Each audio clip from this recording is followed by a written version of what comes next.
joining us now is a longtime writer from the golf world. He's got a couple of books out there, obviously, one on Phil, one on the Live Tour. We'll talk about it with Alan Shipnuck back here on the Rich Eisen Show. Good to see you, Alan. How are you, sir? I'm doing great. Thanks for having me. Good to have you. I'll just give you the floor on watching that final round. Where does that rank for you, that final round of the Masters, Alan? I mean, it's definitely one of the most entertaining Sundays ever at Augusta. It wasn't artful, I would say. Rory played three of the best, three of the worst shots in Masters history, and a couple of the best too. Like the pursuers never quite rose to the moment. As soon as Justin Rose had a chance to win, he promptly bogeyed the 17th hole. Ludwig, Aubert had a putt, take the lead on 16. He missed that and he blew up coming home. It just felt like the golf gods were doing everything they could to get Rory across the line. When he hit into the trees, he always had a shot. He got a little Freddie Couples, Velcro job on the bank at number 11 when he played a very risky recovery shot. It was just there for the taking, and Rory did everything he could to win it and to not win it simultaneously. So it was riveting theater. In the end, the mistakes, the missed putts, none of it really matters. He got it done.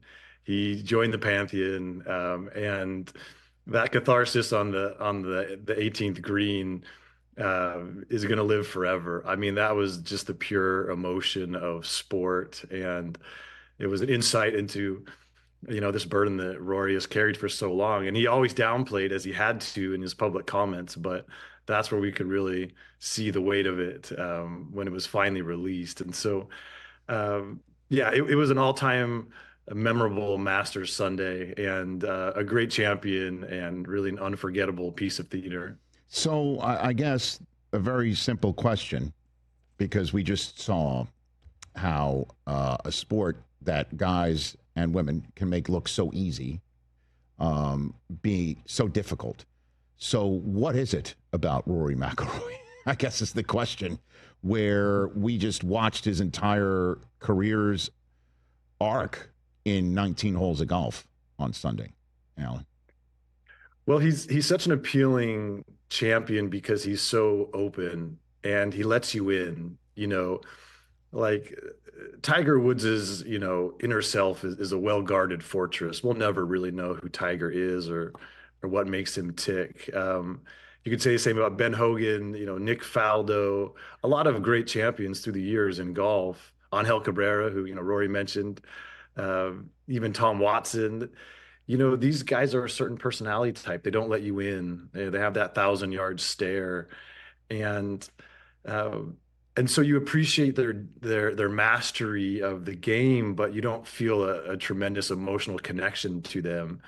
I mean, Rory's the opposite. He always tells you what he's thinking, for better and for worse. He has no filter. He's said a million things he regrets in his life, but all we want from our athletes is for them to be open and honest, and he's the quintessence of that. And so, he wears his heart on his sleeve. We've seen the tears many times, at Whistling Straits and other times. We know how much he cares. This journey he's been on forever to. He was this prodigy. He won so much so early. It looked like he might, summit Mount Nicholas and make a run at 18 majors. He was on that trajectory for a while, and then this decade-long drought where he won everything that mattered in golf except for what really mattered. He won the Race to Dubai and the FedEx Cup and the Players Championship, and he was a prolific winner around the world, except where it really mattered and the tournaments he wanted the most. And so it became this incredible, struggle and almost this Greek tragedy of this guy who has so much talent but couldn't get across the line. And it's just, golf fans have been so invested in his story for so long. And that's why, if you were monitoring golf Twitter yesterday, it was one of the all-time great days in the history of the medium, because people were just losing their minds, and it was this sort of collective freak out. And then, Rory would do something amazing and the internet would melt, and then he would do something terrible and woe is me. And it was great fun. It was communal, it was a collective experience. And because, Rory's become a little more polarizing in the last couple of years because of his advocacy in this battle for the soul of golf with the PGA Tour and Live. But I don't think anyone really doesn't like Rory out there. Even the Live bots probably have a grudging admiration and even some affection for him. And so the whole golf world was tuned into this, and as the day wore on, it transcended golf. It became a sports story, it became a human story. Just the struggle, the challenge, the pressure. It was really incredible stuff. Yeah, I mean, his shot on 15 in a three-way tie, the shot through probably what looked like a 5-foot square foot window on 7 between these trees to flip it over the hole, for him to, that shot on 17, the shot on 18 for a second time. Unbelievable compared to, as you said, the Velcro moment on 11 where the ball could have gone in the water, the 13 meltdown where it did go in the water. I mean, it really was epic.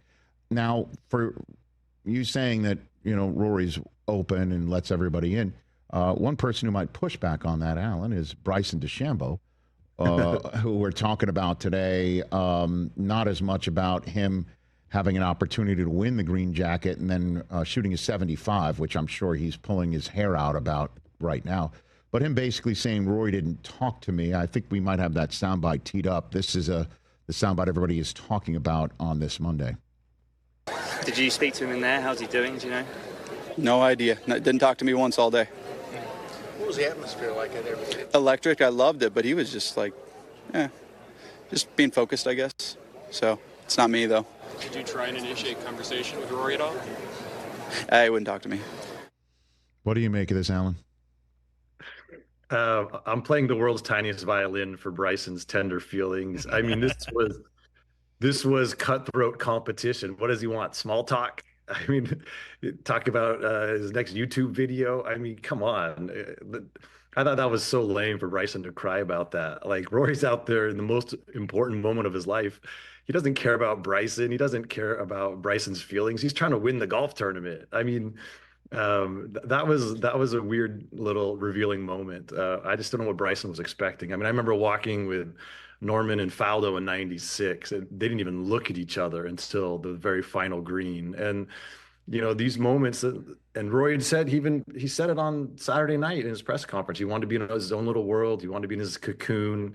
I mean, he already laid out his game plan on how he was going to approach the day. So I don't know what Bryson was complaining about. I mean, this is the highest level of competition. It's not about niceties, and it's about trying to win. And that was Rory's game phase. Well, I mean, listen, I've done a little bit of a turnaround on DeChambeau, where you want to talk about, begrudging fandom. I mean, that's what I used to have. And I did enjoy him slapping 5 and everybody once he made that big putt on Saturday. And, I saw what happened at the U.S. Open last year. And he did have some humility with Amanda Balionis after his round. And when we're, talking about this day and age about players don't want to talk after they lose. But that's my one long-winded way of just not to get too deep in the mental woods here, but him saying it wasn't me. When he said that it wasn't me, meaning it wasn't his fault that Rory wasn't talking to him. I got the sense of there was a Live undercurrent here that maybe was in Bryson's mind for this round. I don't know if I'm getting too deep here, but that was the most revealing comment he had, Alan.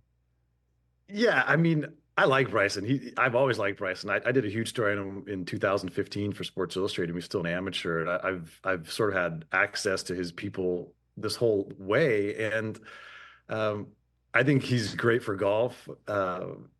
But Bryson wants so badly to be loved the way Rory is loved, and he just can't quite get there. He's just not, and he tries hard. He almost tries too hard, and Rory, it's just more effortless. There's just a warmth that's exuded and a genuineness that still eludes Bryson. And I think that moment was part of it. He's made himself part of the story by being churlish about Rory not talking to him. Like, instead of just saying like, hey, it was a pleasure to be out there. The guy played great. It's just, this is Bryson does this to himself often with just these little things that are kind of these own goals. But I agree with your thesis that that he has turned the public perception around. But this was just a little moment where he lost the plot. And if we're honest, Bryson played horrible golf on Sunday. He never had it. He didn't do anything well, and I think that frustration, kind of came out in those little digs at Rory, which just didn't really make any sense in the moment. This is the most feel good win in a long time, and he's trying to make it about him and his little feelings. Like he just missed the mark. Well, I mean, and if there was some sort of live PGA Tour battle going on that maybe Bryson was reading into Rory's demeanor, he's the one that showed up in his live gear, man. You know what I mean? Like, do you think that might have been some sort of mental psych out from Bryson to just say, hey, I'm going to show up full on live, like the only thing missing was, I love Saudi Arabia sign, on his bag. You know what I mean? Like that, or Greg Norman being his caddy. You know what I mean? Like that's the way I kind of read that part of it, Alan. Well, I mean, that's how Bryson dresses for every round of golf. So right. That was. But I mean, the Masters on a Sunday, right? I mean, that's just his usual kit. I mean, no doubt that was on Bryson's mind because Liv has lost a certain amount of momentum. They didn't sign any players of note for this season. Even though they got on Fox Sports, the ratings have been as bad as always. It just feels like the Liv Tour is kind of listless and rudderless. And so if Bryson could have won the Masters, that would have been a big deal for Liv Golf, and they would have trumpeted it, and it would have perpetuated this cycle about these guys remaining relevant on the world stage. So there was no question that was something that Bryson was thinking about. I don't think Rory cared at all. He was on such a personal journey, and he knows that if he wins then everything takes care of itself. He doesn't even have to give it 1% of his brain matter to this overarching storyline that the rest of us think about. So I think this one hurt Bryson in a lot of ways. This was a chance for him to go to a different level. I mean, there's a lot of his contemporaries have 2 major championship victories, whether you talk about Justin Thomas or Scotty Scheffler or Colin Morikawa. You can go on down the list. There's a bunch of really good players with 2 majors. If he could have gotten to 3, that completely separates him. If he had won majors in back-to-back years, if he had conquered Augusta National, a course that just kind of bedeviled him, this was a monumental moment for him. And so I think you could feel that frustration, that sense of he just kind of fell flat on the biggest stage of his career. And so, the overarching Live Tour storyline is always going to be there. It means a lot more to the Live guys because they know they're playing for their credibility. I don't think Rory cared one bit. So my last one for you is, what's your expectation level of Rory McIlroy without this now hanging over his head?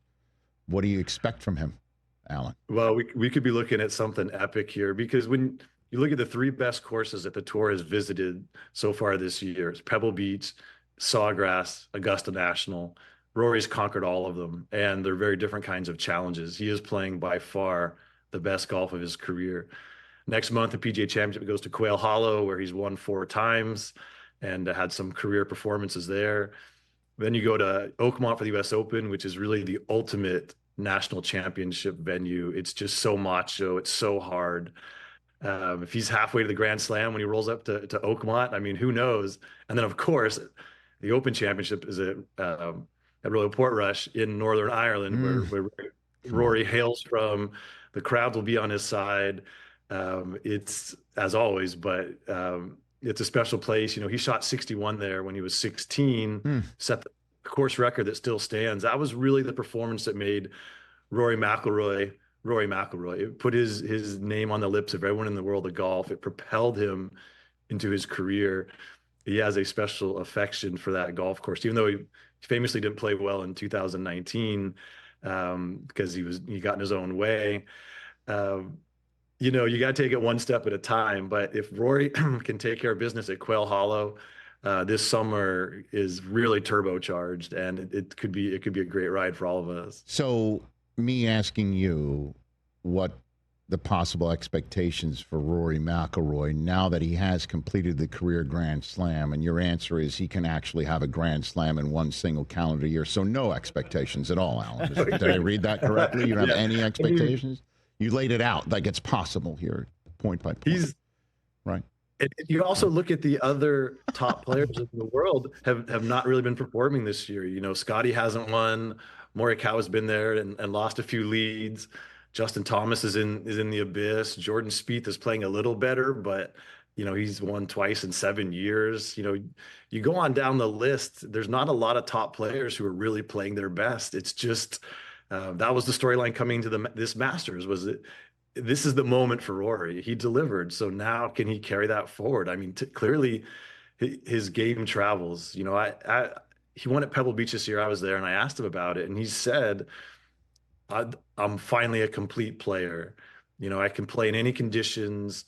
I can play in the wind. I can hit it high. I can hit it low. He said, and I said, finally, you know, you're finally?